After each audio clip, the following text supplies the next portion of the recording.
Shalom, selamat pagi.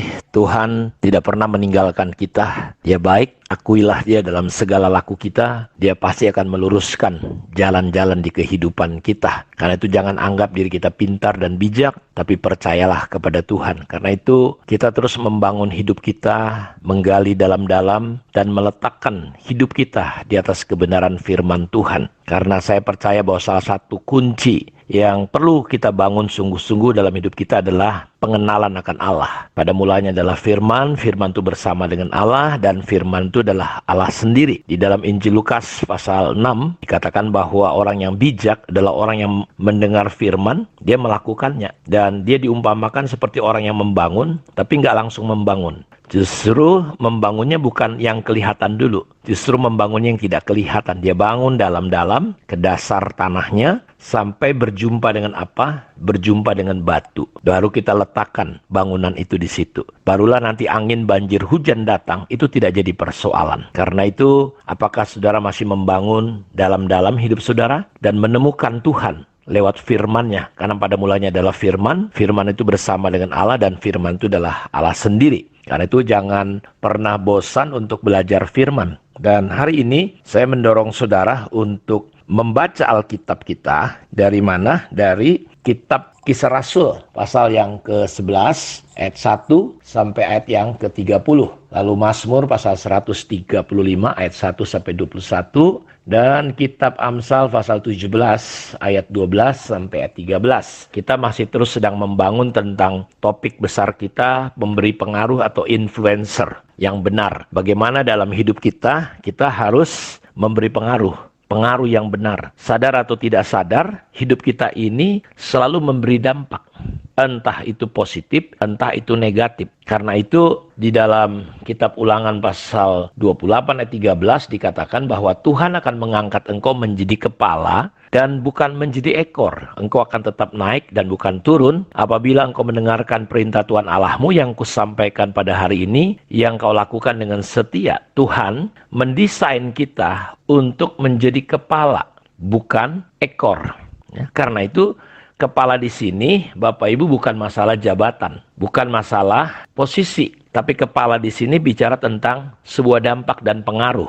Saya berkata kemarin bahwa sadar atau tidak sadar, Alkitab mengatakan dalam kitab Keluaran 20 ayat 5 bahwa ketika ada orang tidak berjalan dengan jalan Tuhan, membelakangi Tuhan, maka dampak yang terjadi yang bisa ditimbulkan oleh orang yang membelakangi Tuhan ini dampaknya sampai keturunan ketiga dan keturunan yang keempat. Karena itu ada seorang penulis buku, dia meneliti tentang legacy, warisan. Dan dia meneliti tentang satu orang dengan keturunannya, sekitar 1.400 orang. Yang satu Jonathan Edwards, yang satu namanya MacJus. Lalu diteliti dari 1.400 keturunannya. Jadi dari generasi ke generasi 1, 2, 3, dan 4. MacJus adalah orang yang membelakangi Tuhan. Tidak takut akan Tuhan, hidupnya tidak memberi dampak kerajaan surga. Dan apa yang terjadi ketika diteliti oleh penulis buku ini, didapati ternyata keturunan MacJus ini sekian banyak jadi narapidana, jadi wanita tunasusila. Pokoknya hidupnya kacau, terkena narkoba, jadi beban masyarakat, beban pemerintah. Kenapa? Karena MacJus ternyata setelah diteliti, mereka orang yang tidak takut akan Tuhan. Dan keturunannya sampai keturunan keempat itu bermasalah. Ada yang jadi perampok, macam-macam. Ada yang jadi gelandangan, kasihan. Dan Jonathan Edwards diteliti, keturunannya dari 4 generasi itu, ada yang jadi senator, ada yang jadi pengusaha, ada yang jadi hakim, bahkan ada yang jadi wakil presiden di Amerika. Jadi kita lihat bahwa seseorang itu punya dampak. Saudara harus mengerti ini, ketika Adam dan Hawa jatuh ke dalam dosa, pengaruhnya apa? Tanah menjadi terkutuk. Ketika Kain berdosa lagi, tanah terkutuk lagi. Ketika keturunan Kain berdosa lagi, kita lihat tanah itu 70 kali lipat terkutuknya. Dan tentu dosa yang terjadi dibuat oleh manusia membawa dampak. Jadi saudara harus mengerti bahwa ketika kita takut akan Tuhan, maka apapun yang kita pegang, apapun yang kita injak akan berpengaruh. Nah, saudara lihat, saya menulis sebuah statement bahwa pengaruh itu terjadi ketika kita mau kembali hidup di dalam polanya Allah. Ketika Adam dan Hawa hidup dalam pola Allah, tidak dicitrakan berapa lama di situ, tetapi mereka bisa menikmati sebuah kehidupan yang luar biasa. Kalau saudara lihat keturunan Adam ya, dan Hawa, itu keturunan Kain, dan ketika akhirnya Adam punya anak lagi, ya, lahirlah Set.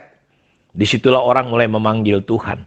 Kalau kita lihat di pasal 4 kitab Kejadian, ya, Kain punya keturunan, bapak ini Tubal, Yubal, ya, pemain suling, tembaga, segala macam sukses.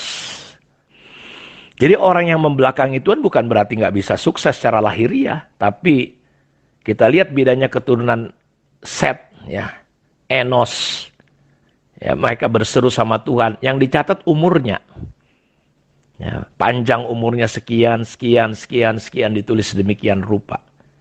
Jadi bukan hanya sekedar sukses secara lahiriahnya saja, bapak ini, tapi bermasalah. Karena itu saya mau ajak kita memahami bahwa pengaruh kita, ya, seperti doa Yesus, kalau kamu berdoa gini ya, Bapa kami yang di surga, dikuduskan namamu, datanglah kerajaanmu. Jadi saudara harus ingat, kita adalah pemberi pengaruh untuk kerajaan surga, kingdom influencer. Kalau sekarang banyak orang jadi influencer di dunia media supaya di endorse, banyak followersnya, ya, jualan produk. Kalau kita, pengaruh yang kita timbulkan ini berkaitan dengan kekekalan. Karena itu saya ajak saudara bahwa untuk kita bisa memberi pengaruh yang benar, dan itu hanya bisa terjadi ketika kapan? Ketika kita kembali hidup dalam pola Allah. Makanya kalau saudara baca di Ulangan 28 ini, kenapa bisa jadi kepala?